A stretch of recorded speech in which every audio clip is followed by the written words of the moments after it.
Hello students, today I am going to start a new chapter of economics, chapter 1, the story of village Palampur. तो इसमें हम जानेंगे ये गांव की कहानी है पालमपुर की, यूपी की। और इसमें हम जानेंगे कि कैसे एक गांव विकसित हुआ, विकासहीनता पे आया और आगे अपना बढ़ता रहा। तो क्या क्या फैक्टर्स थे। तो इस कहानी का बेसिक उपदेश हमारे पास यही है कि कैसे उत्पादन बढ़ा, यहाँ पर लोगों ने विचार करा, परामर्श करा और काल्पनिक गांव जो कि पालमपुर की कहानी है। तो इस माध्यम से हम जानेंगे कि ये कैसे एक डेवलप्ड प्रोसेस में ये काम करा इस जगह ने। तो the purpose and the story is introduced on the concept relating to production, कि कैसे यहाँ पर खेतों का उत्पादन बढ़ता रहा और कैसे ये विलेज पालमपुर एक फार्मिंग एक्टिविटी में कन्वर्ट हुआ। तो पालमपुर में एक तरीके से हम देखेंगे यहाँ पर मैन्युफैक्चरिंग एक्टिविटी थी और डेयरी एक्टिविटी थी। जो भी यहाँ पर पशुपालन था उनका डेयरी का सामान होता था, ट्रांसपोर्टेशन था, ये एक लिमिटेड स्केल में कैरीड आउट हुआ। तो यहाँ पर हम देखेंगे कैसे नेचुरल रिसोर्सेस को लोगों ने काम में लगाया। इसके संबंधों में हम देखेंगे कि कैसे मानव निर्मित वस्तुएं आगे बढ़ी, मानवों ने प्रयास करा, एक तरीके से मनी मुद्रा जिसको हम बोलते हैं इसकी करेंसी को आगे बढ़ाया, अपने रिसोर्स डेवलपमेंट को आगे बढ़ाने के लिए इन्होंने क्या क्या उपकरण निभाए। तो अगर इंट्रोडक्शन करते हैं पालमपुर का, तो इसमें हम जानते हैं कि Palampur is well connected with neighbouring villages. तो ये आस पड़ोस के गांव और कस्बों से भली भांति जुड़ा हुआ था। और एक बड़ा गांव यहाँ पर था, रायगंज। पालमपुर की 3 किलोमीटर की दूरी पर था ये। तो प्रत्येक मौसम में यहाँ सड़क, गांव और ये जो एरिया था यहाँ पर रायगंज का, वहाँ पर नियरेस्ट था शाहपुर। तो बहुत सारा ट्रांसपोर्टेशन यहाँ पर होता था, चाहे वो एक बुलक कार्ट का हो या टोंगा का हो या एक वुडन कार्ट का हो या यहाँ पर निर्माण हो जागरे जिसको हम गुड़ कहते हैं, उसका कमोडिटी में यहाँ पर बहुत तरीके से पावर हो। तो यहाँ पर मोटरसाइकिल, जीप, ट्रैक्टर्स, ट्रक्स ये सब चलती थी। और यहाँ पर गांव में एक तरीके से एक कोने में काफ़ी छोटे घर भी थे, मिट्टी के बने हुए घर थे छोटे, और बिजली पानी यहाँ आता रहता था। लोगों का एक नॉर्मल जीवन था यहाँ पर। और एक तरीके से हम जाने कि पालमपुर में प्राथमिक विद्यालय और एक हाई स्कूल भी था। गांव में एक राजनैतिक प्राथमिक स्वास्थ्य केंद्र भी था जिसको हम कहते हैं हेल्दी जनरेटिंग मेडिकल हॉस्पिटल। और दवाइयों का केंद्र भी था, जो जहाँ पर रोगी जो भी बीमार होते थे उनको गवर्नमेंट की एक प्राइवेट डिस्पेंसरी के थ्रू यहाँ पर उनको देखा जाता था। तो the description about that Palampur has fairly well developed system of road transport, electricity, irrigation, school, health center was regional। इसके बाद हम स्टोरी ऑफ पालमपुर में देखते हैं कि एक इमेजिनरी विलेज के तौर पे है और इसमें different types of production activities भी हैं, जैसे फार्मिंग जो कि मेन प्रोडक्शन एक्टिविटी है। जब हम एग्रीकल्चर सेक्टर भी देखते हैं तो भी हमें पता चलता है कि फार्मिंग इज़ अ मेन, कृषि क्रियाएं सबसे बड़ा कार्य है लोगों का करने का गांव कस्बों में। और हम देखते हैं आगे कि small manufacturing, transport, shop keeping, ये सारी चीज़ें यहाँ पर एक बहुत इम्पॉर्टेंट रोल प्ले करती हैं। तो इसके आगे जब हम देखेंगे कि ये कैसे ऑर्गेनाइज हुआ, तो ये बहुत अच्छे से एक छोटी सी फ़ोटो भी है प्यारी सी। इसमें देख रहे हैं कि कैसे चल रहा है यहाँ पर खेती बाड़ी का काम, टोंगा जा रहा है गाड़ी का। तो ये गांव का एक इलाका है।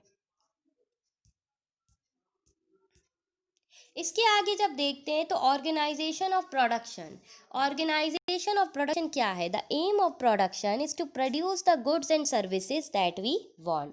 तो अगर हम उत्पादन का उद्देश्य हम ये भी मान सकते हैं कि जो भी वस्तुएं सेवा हमें उसको हम एरिया ऑफ प्रोडक्शन में ला सकते हैं, जिसका सबसे पहला मानवीकरण होता है लैंड, भूमि, तथा दूसरा रहता है फिजिकल कैपिटल जिसको हम कहते हैं भौतिक पूंजी। तो अगर हम लैंड का माने तो सबसे पहले हम उसमें रिसोर्सेज चाहिए जो कि है जल, वन और खाने जिसको हम कहते हैं वाटर, फॉरेस्ट और मिनरल। और सेकंड रिक्वायरमेंट अगर हम लेबर का माने तो जो लोग व्यक्ति काम करना चाहता है, श्रम दान करना चाहता है, जो पढ़े लिखे नहीं होते हैं, छोटे मोटे काम कर सकते हैं और थोड़ा बहुत अपना श्रमिक व्यवस्था दिखा सकते हैं, तो उनको हम कहते हैं लेबर। तो वो मैनुअल लेबर होते हैं और उनका प्रोडक्शन में सबसे ज़्यादा वर्क होता है। तो वो मैनुअली काम करते हैं, उनको रोज़गार प्रतिदिन हर दिन प्रतिदिन के हिसाब से मिलता है, उनको कोई अदर बेसिक फैसिलिटीज़ नहीं मिलती हैं। तो ये हम देख सकते हैं कि कैसे कैसे ये लोग आगे, गाँव के लोग आगे बढ़ने में और अपने गांव के विकास के लिए आगे बढ़े। तो अगर हम मानते कि फिजिकल कैपिटल, तो it is the variety of inputs required every stage during production. जो चीज़ें निर्माण के तौर पे चाहिए पड़ती हैं, वो फिजिकल कैपिटल आता है। चाहे वो टूल हो, औजार, मशीन हो, बिल्डिंग हो, भवन का निर्माण हो, या एक तरीके से हम कह सकते सिंपल टूल्स हो, या किसान जो इसको प्लो करता है, बनाता है, या मशीन्स हो इसमें, जैसे जनरेटर हो, टर्बाइन्स हो, कंप्यूटर का निर्माण हो। तो इन औजारों से सबसे ज़्यादा सालों साल हमें पता चलता है कि एक तरीके से ये फिक्स्ड कैपिटल है, क्योंकि एक बार ये खरीद लिया गया, उसके बाद ये हमेशा रहता है।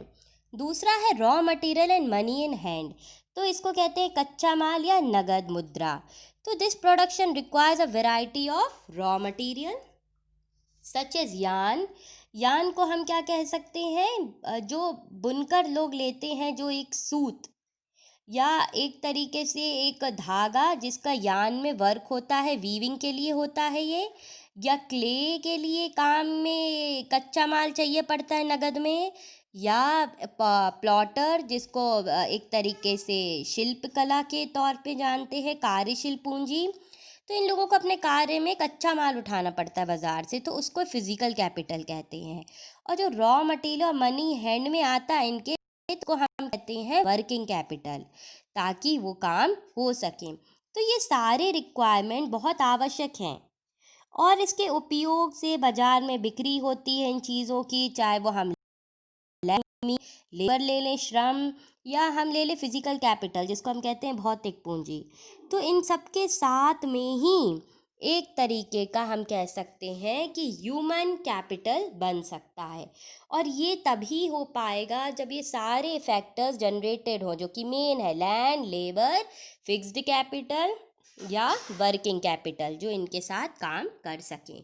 तो ये भी बहुत अच्छी फैक्ट्री है। यहाँ पर देखो लेबरर्स और मशीनर्स देखो साथ में मिलके काम कर रहे हैं। इसको कारखाना भी बोलते हैं हम फैक्ट्री को। तो फैक्ट्री यहाँ पर एक तरीके से डेवलपमेंट के काम पे, रिसोर्स के लिए, भूमिकरण के लिए बहुत ज़्यादा इम्पॉर्टेंट है। ऑर्गेनाइज्ड ये हो रही है by land, labour capital and human capital, और ये इनको हम कहते हैं फैक्टर्स ऑफ प्रोडक्शन, या हम कहते हैं उत्पादन के कारक। तो पालमपुर की कहानी को पढ़ने का बेसिक हमारा ये है कि हमें जानना है कि पहले तीन चीज़ें जो बेसिक नेसेसिटीज़ हैं, three factors land, labour, physical capital, इसकी एक ज़रूरत क्यों पड़ती है एक चीज़ या एक गांव को बनाने में। तो इसका सबसे पहला फैक्टर है लैंड इज़ फिक्स्ड, मतलब भूमि स्थिर है। तो अगर हम फार्मिंग की बात करें तो हम देखते कि पालमपुर में तो खेती उत्पादन का प्रमुख कार्य है। तो काम करने वाले 75% लोग अपनी जीविका के लिए खेती पर ही निर्भर हैं। तो वे किसान अथवा कृषि श्रमिक हो सकते हैं और इनका हित खेतों के उत्पादन से जुड़ा हुआ है। लेकिन मिलेगा कि कृषि के उत्पादन में एक मूलभूत कठिनाई भी है। खेती के प्रमुख भूमि क्षेत्र विस्तार स्थित होते हैं। तो अगर पालमपुर को हम देखें कि 1960 में, तब से देखा जाए तो आज तक ये एक तरीके का मेन कल्टीवेशन लैंड लिया गया है, और इसका एक्सपेंशन भी होता गया है, लैंड में कल्टीवेशन में भी एक्सपेंशन होता गया है, कल्टीवेटिव लैंड बना रहा ये इतने टाइम तक। तो इसकी खेती पे लोगों ने बहुत काम किया है और खेती के स्तर को भी इसको बढ़ाने की बहुत ज़्यादा प्राथमिकता दी है। इसके आगे जब हम सेकंड पॉइंट देखते हैं कि is there a way one can grow more from the same land.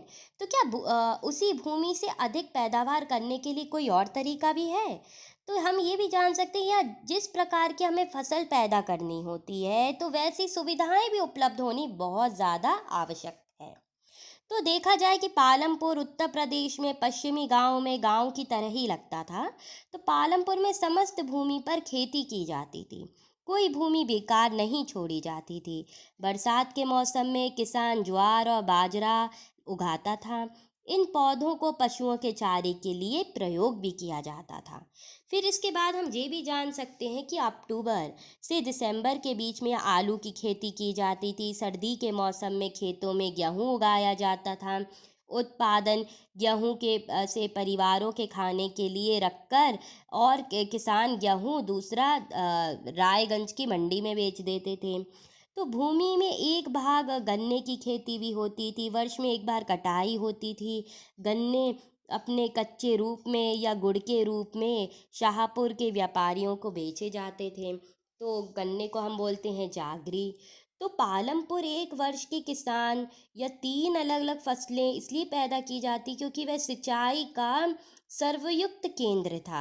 यहाँ बिजली भी जल्दी आ जाती थी। उसका मुख्य प्रभाव यह पड़ा कि सिंचाई में बहुत ज़्यादा डेवलपमेंट हुआ। तो तब तक किसानों का कुआं यहाँ पर पानी निकाल के छोटे छोटे खेतों में सिंचाई कर देते थे। तो लोगों ने देखा कि बिजली चलने वाले जितनी भी प्रयोगशाला या इरिगेशन फैसिलिटीज़ हैं, ये एक नगर के डेवलपमेंट के लिए बहुत ज़्यादा कार्यशील होती हैं। और सबसे ज़्यादा इम्पॉर्टेंट ये था कि गवर्नमेंट भी जो ट्यूबवेल्स और ये सब हेक्टेयर्स या सिंचाई के लिए एरिया अवेलेबल करा रही थी, ये भी बहुत अच्छा था। तो इरिगेशन फैसिलिटीज़ हमारे यहाँ आई थी। और सबसे बड़ी बात ये डिक्कन प्लेट्यू में था। 40% ऑफ द इरिगेटेड लैंड आज भी यहाँ पर है।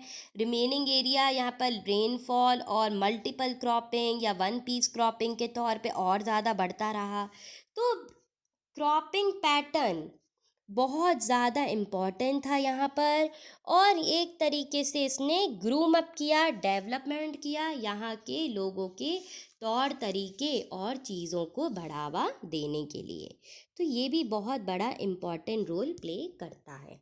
तो देखो, ये वीट है, बाजरा है, शुगर केन है, पटैटो है, कि हाउ इट ग्रोज।